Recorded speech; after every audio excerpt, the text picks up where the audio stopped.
In today's video, I want to tell you guys about the latest updates of Starlink Mini and the new plans that you can sign up with it.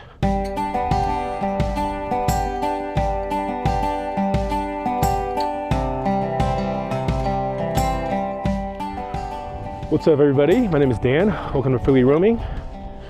I am here in Ecuador and I'm in the shadow of Chimborazo. It is a volcano here in Ecuador.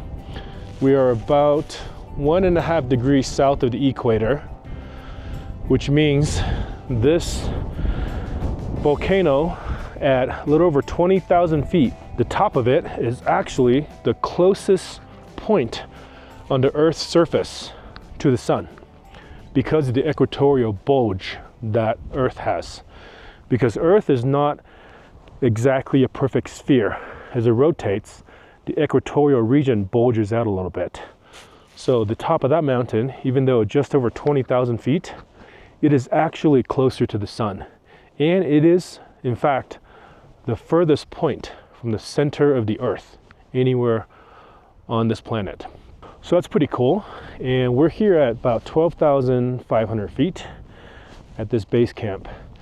And I just got some news. I just learned some new information about Starlink Mini that I wanted to share with you guys that I thought was pretty cool. Just as I suspected in my last video where I talked about a lot of the speculations about Starlink Mini, the dish, how the dish is, people were saying that it's, maybe there's supply, manufacturing issues, or there's spectral efficiency issues that's causing the dish to not be available for unlimited use, and also causing it to be in limited supply. And I sort of debunked that with my reasonings when I made my last video. And this week, those suspicions that I had about those speculations being wrong has just been more or less proven, because as of this week, people in the United States can now buy a Starlink Mini dish. It's still for $5.99, which is $100 more than the standard Gen 3 dish. Both of these are non-actuated, which means there's no moving parts. But the Starlink Mini at $5.99, the same price as before, can now be put on an unlimited regional roam plan for the same price as a standard dish. And that's great news, because a lot of people have been looking at this dish and have been wanting to use this on a regional roam plan without having to first buy a residential plan first. Because that's how it was before. When it first came out, I want to say probably about a month ago, or a little bit more than a month ago now, the Starlink Mini dish was only available for residential plan owners who already have a dish and want to buy a second dish as the Starlink Mini to add it on to their existing plan. It was $30 for a residential user to have a Starlink Mini dish as a second dish. And it'll give you 50 gigabytes per month of use. And it was not a plan that you could put on pause because it's associated with the residential plan, which cannot be put on pause.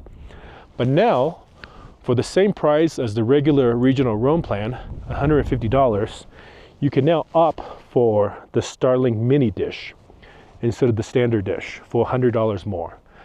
And what's cool is that you can actually choose a second plan with the Starlink Mini now, which is $50. That'll give you a 50 gigabyte data limit to use per month, but it is still a roam plan, so it's called the Mini Roam.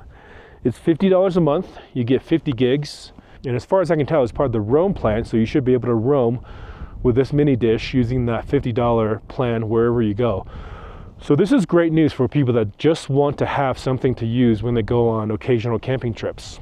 If they want to travel like, a couple times a month and they take it to places without cell service, you no longer have to have a residential plan and add this on, and you no longer have to pay $150 if you don't use that much data.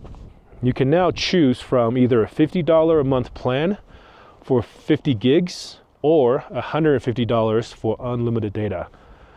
So this is great news, and it just proves my suspicion that I had before that Starlink was essentially just kind of testing the market.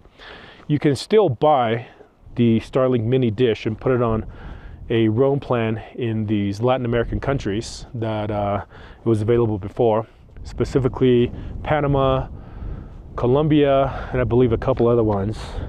Unfortunately, this new plan and the ability to buy the mini dish is only available in the United States right now. So basically, the United States was added to the list of these other 4 Latin American countries to be able to buy the Starlink mini dish and put it on a regional plan. The only difference is that these Latin American countries are still selling the Starlink mini dish for $200, while in the US it is triple the price at $599. But it does seem like that is available to anybody to buy right now, so there is no supply chain problems, and it is available, like I said, with an unlimited data plan, so there is no spectral efficiency problems. If I was in the United States right now or in one of these Latin American countries, unfortunately Ecuador is not one of them, so I can't buy it. But when I do get a chance, I do plan on picking one of these up and either use it as a secondary dish or switch my regional plan to use the mini, at least temporarily, to see how it works. But there's been a lot of data coming out. There's been a lot of people testing this dish who have gotten access to it, whether it be through their residential plan as an add-on, or they've been able to get it from these Latin American countries. But I suspect there will be a lot more people with Starlink Mini that will be showing up in YouTube videos in the near future. So I look forward to seeing those. If you have one of these, I'd love to hear your opinion on it and how you've used your Starlink Mini. I think this is great news for people in the US. Unfortunately, not yet in Canada or other countries, but I suspect that'll come soon. And if there's any more information to share, I will for sure make another video and tell you guys about it. As always, thanks as always for watching. I'll see you guys in the next one.